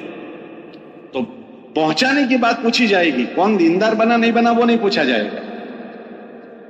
دینداری ہماری اپنی پوچھی جائے گی. اور ہماری جتنی بھی دین کی محنتیں ہیں وہ محنت کے لیے نہیں ہے، دیندار بننے کے لیے. بولو بھائی محنت کس کے لیے نہیں؟ محنت کے لیے محنت نہیں ہے. محنت کس کے لیے ہے؟ دنیا میں تمام محنتیں کوئی مقصد کے لیے ہوتی ہیں. ہر محنت کوئی مقصد کے لیے ہے. تو دین کی محنت کس کے لیے؟ مولانا الیاس صاحب سے پوچھا گیا آپ کیا چاہتے ہو اس محنت سے؟ تو حضرت نے فرمایا احیاء جمیع ما جاء بہ محمد صلی اللہ علیہ وسلم، اللہ کے نبی علیہ السلام جو لے کر آئے وہ زندہ ہو جائے، یہ چاہتا ہوں. تو دیندار اللہ کے نبی علیہ السلام جو لے کر آئے وہ زندہ ہو جائے. کس میں زندہ ہو جائے؟ کہ مسلمان جو زندگی جیتا ہے اس کے زندگی کے 5 شعبے ہیں. کتنے شعبے ہیں؟ ایک ایمانیات کا شعبہ، 7 چیزوں پر ایمان لانا فرض ہے. کتنی چیزوں پر؟ کہ اس پر ایمان ایسے ہو جائے جیسے اس پر ایمان لانا فرض ہے. آمنت باللہ وملائکتہ وکتبہ ورسلہ والیوم الآخر والقدر خیرہ وشرہ من اللہ تعالی یہ ایمانیات کے فرائض ہے، یہ 7 چیزوں پر۔ اسلام کے فرائض 5، ایمان کے فرائض 7، کہ اس میں ایسے ایمان لانا جیسے ایمان لانے کا حق ہے۔ اس لیے ہمارے وہاں سب سے پہلے ایمان کی محنت۔ پھر ارکان اسلام وہ 5 ہیں۔ عبادات اس کو کہیں گے، عبادات، کہ عبادت ہماری کیسی ہو جائے، اللہ جیسی عبادت ہم سے چاہتے ہیں ہم ایسی عبادت کرنے والے بن جائیں، کیونکہ خالی عبادت آسمانوں پر نہیں جاتی، ایسی عبادت آسمانوں پر جاتی ہے جیسی اللہ چاہتے ہیں۔ ایک آدمی نے نماز پڑھی تو نماز آسمان پر بھی جائے گی، اور ایک آدمی کی نماز منہ پر بھی ماری جائے گی۔ ایک آدمی حج میں جائے گا تو اس کو کہا جائے گا اہلاً وسہلا لبیک اللہم لبیک، تو کہا جائے گا کہ لبیک وسعدیک، آ جائیے آپ کی لبیک منظور ہے۔ ایک آدمی حج میں جائے گا اور کہے گا لبیک اللہم لبیک، تو کہا جائے گا لا لبیک ولا سعدیک، تم یہاں مت آؤ، ہمیں تمہاری حاضری منظور بھی نہیں ہے۔ وہ بیت اللہ گیا ہے۔ بھئی یہ کون آدمی ہے؟ کہ جس نے حج کو خراب کر دیا۔ کس کی نماز منہ پر ماری گئی؟ کہ جس نے نماز کو خراب کر دیا۔ روزدار 2 قسم کے ہیں، ایک کا روزہ ایسا ہے کہ اللہ فرماتے ہیں اس کے بدلے میں خود ہو جاؤں گا۔ ایک روزہ رکھنے والا وہ ہے جس کو کہتے ہیں تجھے کچھ نہیں ملے گا سوائے بھوکے پیاسے رہنے کے۔ یہ کون سا روزہ رکھنے والا؟ کہ روزہ تو رکھا ہے مگر روزے کو خراب کر دیا۔ تو دوسرا ہم سے تقاضا ہے کہ ہماری عبادتیں ایسی ہو جائے، ایک تو عبادت والے ہوں اور دوسرا عبادتیں ایسی ہو جیسی اللہ چاہتے۔ تو ایک ایمانیات بنانی ہے، ایک عبادتیں بنانی ہیں۔ اس محنت میں لگنے کا تقاضا یہ ہے کہ ہماری عبادتیں ٹھیک ہو جائیں۔ تیسرا ہمارے معاملات ٹھیک ہو جائیں، لین دین معاملات، ورنہ کل قیامت کے دن ایمان اور عبادت سے بہت دین بنایا ہوگا۔ اللہ کے نبی علیہ السلام نے فرمایا احد پہاڑ کے برابر نیکیاں لے کر آئے گا، لیکن معاملات کی خرابی کی وجہ سے جہنم میں ڈالا جائے۔ کسی کی ایک بالش سے کسی کی زمین دب گئی، ایک بالش تو اس کو گلے کا توق بنایا جائے گا۔ ایک چونی کسی کی ہمارے پاس آ گئی، 70 مقبول نمازیں چلی جائے گی، پتہ نہیں 70 ہے بھی کہ نہیں ہے۔ ایک ایک چونی پر 70 مقبول نمازیں چلی جائے گی۔ کل قیامت کے دن 3 عدالتیں لگے گی، ایک اللہ کے حقوق کی، حقوق اللہ کی، اس میں اسلام اور کفر ہوگا تو اس میں کوئی بات نہیں، اسلام ایک طرف کفر ایک طرف۔ دوسری حقوق اللہ کی کہ اللہ اس میں جس کے چاہے معاف کر دیں گے، اور تیسرا حقوق العباد کی ہوگی، اس میں اللہ کہیں گے جاؤ اپنا معاملہ صاف کر کے آؤ۔ اس لیے تیسری جو چیز ہے معاشرت، ہمارے معاملات صاف ہو جائیں۔ تبلیغ میں لگنے کے بعد شیطان ان چیزوں سے ہمیں زخمی کر دیتا ہے۔ اللہ کے نبی علیہ السلام کے زمانے میں جب کوئی جنازہ آتا تھا تو اللہ کے نبی علیہ السلام یہ پوچھتے تھے اس کے ذمے کسی کا مال تو نہیں ہے؟ اگر کسی کا مال ہوتا تو اللہ کے نبی علیہ السلام فرماتے تھے اس کے قرضے کو میں ادا کروں گا، پھر نماز جنازہ پڑھ لیں، اس کی ذمہ داری خود لیتے تھے۔ اگر اللہ کے نبی علیہ السلام کے پاس نہ ہو تو صحابہ سے پوچھتے تھے کہ تمہارا بھائی مر گیا ہے، اس کے ذمہ دوسرے کا مال ہے کوئی جو اس کا مال ادا کر دے، اس کا ذمہ داری لے لیں۔ کوئی ذمہ داری لیتا تھا تو حضور اس کی نماز جنازہ پڑھتے تھے، اور اگر کوئی اس کی ذمہ داری نہ لے تو اللہ کے نبی علیہ السلام اس کی نماز جنازہ بھی نہیں پڑھتے تھے۔ یہ فرماتے تھے جاؤ اپنے بھائی کی نماز تم ہی پڑھ لو۔ اس محنت میں لگنے کے بعد ہمارے معاملات صاف ہو جائیں، میراث کے مسائل، بھائی بہنوں کے مسائل، پڑوسیوں کے مسائل، کسی کے حق ہمارے اوپر۔ تبلیغ میں لگنے کے بعد زندگی گندی نہ رہے، کہ اس مبارک محنت کی قدر یہ ہے کہ میں اس محنت سے نفع اٹھاؤں، اپنے آپ کو دیندار بناؤں، ایمانیات میں دیندار، معاملات میں دیندار۔ معاملات ہے یہ سارے کے سارے، کسی کا کوئی حق میرے ذمہ بار۔ حضور علیہ السلام اپنی وفات سے 5 دن وفات جو ہوئی ہے حضور کی، 5 دن بیمار رہے۔ جمعرات کو قبرستان گئے تھے اللہ کے نبی علیہ السلام ایک جنازے کو دفن کرنے کے لیے، وہیں اللہ کے نبی علیہ السلام کو بخار آ گیا جمعرات کے دن۔ پھر جمعرات، جمعہ، سنیچر، اتوار، اور کون سے دن دنیا سے رخصت ہوئے؟ پیر کے دن۔ تو کتنے دن ہو گئے؟ 5 دن۔ ان 5 دنوں میں اللہ کے نبی علیہ السلام ایسے سخت بخار میں رہے، مگر اس کے باوجود دنیا سے جانے کا موقع ہے تو اللہ کے نبی علیہ السلام اتنی بیماریوں کے باوجود 2 آدمیوں کے سہارے مسجد میں آئے۔ کتنے آدمیوں کے سہارے سے؟ اور ممبر پر کھڑے ہو کر کہا کہ اے لوگوں، میرے جانے کا وقت قریب ہے، اگر تم میں سے کسی کا کوئی مالی حق مجھ پر نکلتا ہو یا میں نے کسی کو تکلیف پہنچائی ہو تو مجھ سے اس دنیا میں بدلہ لے لے، آخرت میں مجھ سے پوچھے نہیں، آخرت میں مجھ سے سوال نہ کرے۔ 2 آدمیوں کے سہارے سے حضور آ رہے ہیں۔ کتنا سخت آخرت کا معاملہ ہوگا، معاملات کا. 2 آدمیوں کے سہارے سے آ کر پوچھ رہے ہیں. پھر دوسرے دن آئے، دوسرے دن بھی یہی اعلان کیا. ایک صحابی رضی اللہ تعالیٰ عنہ نے کہا کہ اللہ کے نبی علیہ السلام میں آپ کے پاس 1 روپیہ مانگتا ہوں. تو اللہ کے نبی علیہ السلام نے فرمایا مجھے یاد نہیں ہے کہ کب کا وہ 1 روپیہ ہے. تو انہوں نے یاد دلایا کہ آپ کے پاس فلاں فلاں مانگنے والا آیا تھا، آپ کے پاس نہیں تھے تو آپ نے میرے پاس سے لے کر دیا تھا. کہاں مجھے یاد آ گیا. یہ اللہ نے اپنے نبی کے ساتھ واقعات ہمارے لیے ظاہر فرمائے تاکہ ہمیں عبرت ہو، ورنہ ہمارے دل میں آئے گا کہ 1 روپیہ مانگا. یہ اللہ ہی نے کروایا تاکہ ہمیں عبرت ہو. اللہ کے نبی علیہ السلام نے مجمع میں ایک ان کے چچا زاد بھائی بیٹھے تھے، فضل ابن عباس. ان سے کہا میرے بھائی اس کی ذمہ داری تم لیتے ہو، بزرگ کے پاس کچھ نہیں ہے، 1 روپیہ دینے کا نہیں ہے وفات سے پہلے. تو اپنے بھائی سے کہا بھائی اس کی ذمہ داری تم لیتے ہو؟ تو میں لیتا ہوں. معاملے کو صاف کیا. پھر کہا کہ مجھ سے کسی کو تکلیف پہنچی ہو یہی بدلہ لے لو، آخرت میں مجھ سے نہ پہنچے. یہ امام الانبیاء کہہ رہے ہیں ہم سے لوگوں کو تکلیف نہ پہنچے. مولانا عیسی رحمۃ اللہ علیہ فرماتے تھے ہم ایسے بولنے کے عادی ہو گئے ہیں جس سے لوگوں کے دل زخمی ہو جاتے. ہم سے کسی کو تکلیف نہ پہنچے. اگر کسی ایمان والے کو ہم سے تکلیف پہنچی، ہمیں نہیں پتا اس ایمان والے کی قیمت اللہ کے وہاں کتنی زیادہ ہے. بعض مرتبہ ہم سے لوگوں کو تکلیف پہنچتی ہے، وہ اللہ کے وہاں عزت والا ہوتا ہے اور اس کی تکلیف کر کے ہم اپنا خاتمہ برا کر دیتے ہیں. کتابوں میں آتے ہیں بعض لوگوں کی بے عزتی سے اللہ موت ایمان سے محروم کر دیتے ہیں. اس کو کہتے ہیں معاملات اور معاشرت کی صفائی. ہم سے تبلیغ کے جنون میں کسی کو تکلیف نہ پہنچے، ہماری زبانوں سے، ہمارے معاملات سے، ہمارے کسی چیز سے. ہمارے مولانا مسیح اللہ خان صاحب تھے رحمۃ اللہ علیہ، وہاں جمشید صاحب کو انہوں نے یہاں بھیجا تھا. حضرت تھانوی کے بڑے لوگوں میں تھے، یہاں بھی آتے تھے فارغیہ میں. وہ کہتے تھے کسی کو زنا کرتے دیکھو تو بھی بدگمانی مت کرو. کیا کرتے دیکھو بولو؟ اس کے چرچے نہ کرو. کیوں کہ اس نے زنا کیا تو گناہ کیا ہے، لیکن زنا کے بعد اگر اس نے توبہ کر لی تو صاف ہو گیا. زنا کی توبہ کیا؟ اللہ میاں میری بھول ہو گئی، آئندہ میں کبھی نہیں کروں گا، معاف کر دے، تو پورا ہو گیا. زنا توبہ کا مطلب آئندہ کبھی اس طرف لوٹ کر ابھی جو ہوا معاف کر دے. تو میں نے تو توبہ کر کے معاف کر دیا اور دوسرے نے میری چرچا کر کے اپنا شروع کر دیا. تو کیا کسی کو کسی جرموں میں دیکھ کر بھی چرچے نہ کرو، کسی کے چرچے نہ کریں، اپنی زبانوں کو صاف رکھیں. مولانا عیسی رحمۃ اللہ فرماتے تھے کہ ہم ایسے بولنے کے عادی ہو گئے ہیں جس سے لوگوں کے دل ٹوٹ جاتے ہیں، اور لوگوں کی تکلیف پہنچانے سے آدمی اس کا خاتمہ خراب ہو جاتا ہے. ہمیں نہیں پتا جس کو ہم نے تکلیف دی ہے، شیطان ہم کو بزرگ سمجھاتا ہے کہ تو بڑا بزرگ ہے.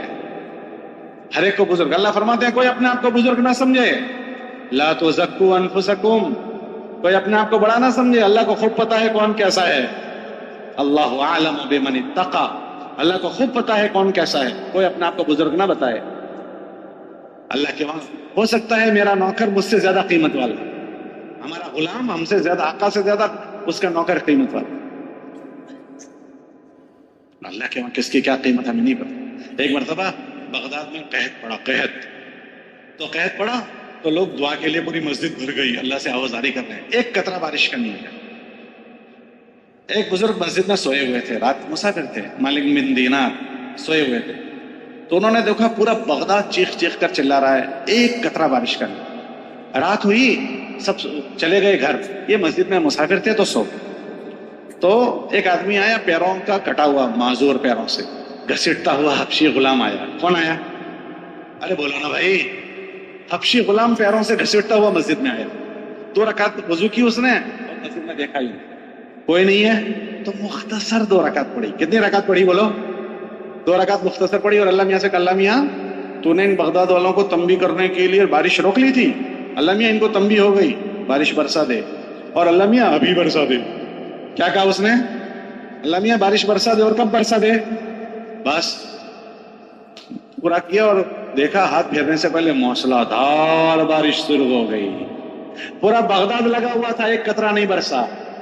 یہ حبشی چھوٹا سا ہے، پیروں کا کٹا ہوا غلام ہے، چپٹی ناک والا ہے، اللہ کے وہاں عزت والا ہے. تو اس نے کہا اللہ میاں 2 رکعت مختصر پڑھی. اور اللہ میاں سے مختصر دعا کر رہا ہے، اللہ میاں انہیں بارش روک لی ان کو تنبیہ کرنے کے لیے، اللہ ان کو ہو گئی تنبیہ، بارش برسا دے. اور کب برسا دے؟ ارے بولو نا بھائی. موسلادھار بارش میں سے وہ جب مسجد سے نکلا تو کہنے لگے میں بھی پیچھے پیچھے گیا تو دیکھا کہ ایک گھر میں داخل ہو گیا. میں نے اس گھر پر نشان لگا دیا کہ صبح اس سے ملیں گے. جب صبح ہوئی تو میں گیا تو وہ گھر غلاموں کو بیچنے کا گھر تھا, وہاں غلام بکتے تھے. تو میں آقا سے کہنے لگا مجھے بھی غلام چاہیے. تو آقا نے بڑے بڑے غلام دکھائے, یہ فلاں فلاں فلاں فلاں. تو میں نے کہا یہ نہیں چاہیے. تو اس نے لمبے دکھائے, کہا یہ بھی نہیں چاہیے. خوبصورت دکھائی, یہ بھی نہیں چاہیے. ارے بھائی تجھے کیا چاہیے پھر؟ نہ لمبے چاہیے, نہ گورے چاہیے, نہ موٹے چاہیے. ان کو جو چاہیے تھا وہ نظر نہیں آ رہا تھا. تو خالی نکلنے لگے واپس. تو ایک جھونپڑی سائڈ میں بنی ہوئی تھی. یہ کیا ہے؟ کہ اس میں بھی غلام ہے مگر نکم میں غلام ہے. کیسے غلام ہے بولو بھائی؟ تو کہا وہ بھی دکھا دے. کیا کرو گے اس کو دیکھ کر؟ نکم میں ہے, معذور ہے. بھائی دکھا دو ذرا.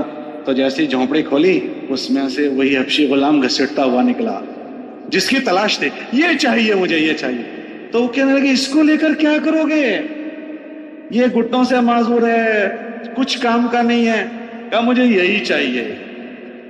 تو اس نے کہا اچھا جاؤ تم اس کو سستے بھاؤ میں لے جاؤ. اس کو نہیں پتا تھا یہ کتنے بھاؤ کا ہے. اسے نہیں پتا تھا کہ یہ, آپ لوگ کیا کہتے ہیں بھاؤ کو؟ قیمت. یہ کتنی قیمت؟ ہم ہندوستانی, ہم کو ذرا اردو آتی نہیں ہے جی. تو انہوں نے کہا کہ کتنی قیمت کا ہے. تو انہوں نے قیمت بہت سستے میں دے دیا کہ سستے. اس کو نہیں پتا تھا کتنی قیمت کا ہے. گھر لے گئے. غلام کہنے لگا آقا تم مجھے کیوں خرید کر لائے ہو؟ میں تمہیں کیا کام آؤں گا؟ ایسے زوردار غلام تھے, ان کو لے لیتے. کہنا مجھے تجھے تیری تلاش تھی, میری کیوں تلاش تھی؟ کہ میں رات مسافر تھا, مسجد میں سویا تھا, پورا بغداد آیا تھا, ایک قطرہ بارش کا نہیں برسا. اور جب تو آیا تھا تو نے اللہ میاں سے کہا, اللہ نے بارش برسا دی. کہا آقا تمہیں دھوکا ہو گیا ہے, میں کون ہوتا ہوں, میری کیا حیثیت ہے, اور کوئی ہوگا. اس نے ٹالنا شروع کیا. آقا کہنے لگا نہیں آپ ہی تھے. کہ نہیں میں کہاں جی, میری کیا حیثیت. کہ نہیں آپ ہی تھے. تو اس نے آخر میں پوچھا اچھا آقا آپ کو یقین ہے کہ میں ہی تھا؟ کہ جی مجھے یقین ہے کہ تو ہی تھا. تو بس اسی وقت سجدے میں گیا اور کہنے لگا کہ اللہ پاک میرا تعلق تیرے ساتھ جو ہے وہ لوگوں پر ظاہر ہو گیا, اب میں اس دنیا میں رہنا نہیں چاہتا. اور سجدے میں روح قبض ہو گئی. تو لوگوں کو ہم کرسیوں سے نہ تولیں, کرسیوں سے تولتے ہیں, پیسوں سے تولتے ہیں, عہدے سے تولتے ہیں. مسلمان بحیثیت مسلمان کی قیمتی ہے. مولانا علیہ صاحب فرماتے تھے مسلمان کی عزت بحیثیت مسلمان ہونے کے کرنی ہے. تو ہم سے کسی کو اس محنت میں رہتے ہیں زمانے میں تکلیف نہ پہنچے.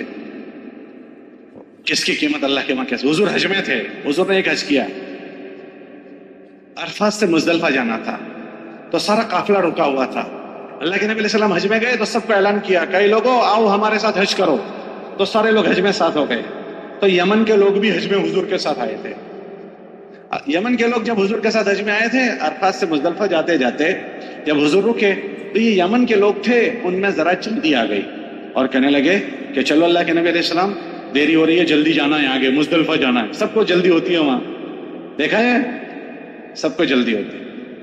تو ہم ان کے ساتھ حج میں گئے تھے اس لیے یاد دلا رہا ہوں ان کو کہ سب کو جلدی ہوتی ہے. تو مزدلفہ جاتے ہوئے سب کو جلدی, تو حضور سے انہوں نے بھی کہا چلو چلو جلدی. تو اللہ کے نبی علیہ السلام نے فرمایا بھائی صبر کرو, ایک صاحب گئے ہیں ضرورت سے, وہ آئیں گے پھر جاتے ہیں. لیکن جو بے صبرے ہوتے ہیں وہ صبر نہیں کر پاتے ہیں. تھوڑی دیر بعد پھر وہ بولنا شروع کیے, حضور خاموش رہے. اتنے میں وہ جو صاحب گئے تھے وہ آ گئے. ان کا نام تھا حضرت اسامہ رضی اللہ عنہ. کیا نام تھا بولو؟ ان کی ماں حبشن تھی. ان کی ماں کون سی تھی؟ تو چہرے پر تھوڑا سانولے تھے, کالے تھے. تو انہوں نے ان کو ہلکے سے کہا اس کالے کی وجہ سے ہم کو لیٹ کر دیا. یہ یمن والوں نے کہا اس کالے کی وجہ سے ہم کو لیٹ کر دیا. یہ زبان سے جملہ نکلا. کیا زبان سے جملہ نکلا؟ اللہ کے نبی علیہ السلام اس کے بعد 2 مہینے دنیا میں رہے. کتنے مہینے رہے؟ یہ ذی الحج کا زمانہ, پھر اس کے بعد محرم, اس کے بعد سفر, اس کے بعد ربیع الاول میں اللہ کے نبی علیہ السلام دنیا سے 2-2.5 مہینے گزرے تھے. سب لوگ اپنے گھروں کو چلے گئے. لیکن ایک مجمع اس زمانے میں وہ تھا جو حضور کی شرم میں مسلمان ہوا تھا. کس کی شرم میں؟ تو وہ جب حضور چلے گئے تو انہوں نے کہا اب ہم بھی اسلام پر نہیں رہیں گے. وہ مرتد ہو گئے. کیا ہو گئے؟ مرتد ہو گئے. علی میاں کی ایک کتاب ہے ردۃ ولا ابا بکر لہا, کہ اس زمانے میں ارتداد آیا تب ابوبکر صدیق کھڑے ہو گئے اور 11 جماعتیں بنائی مرتدین کو سمجھانے کے لیے. کتنی جماعتیں؟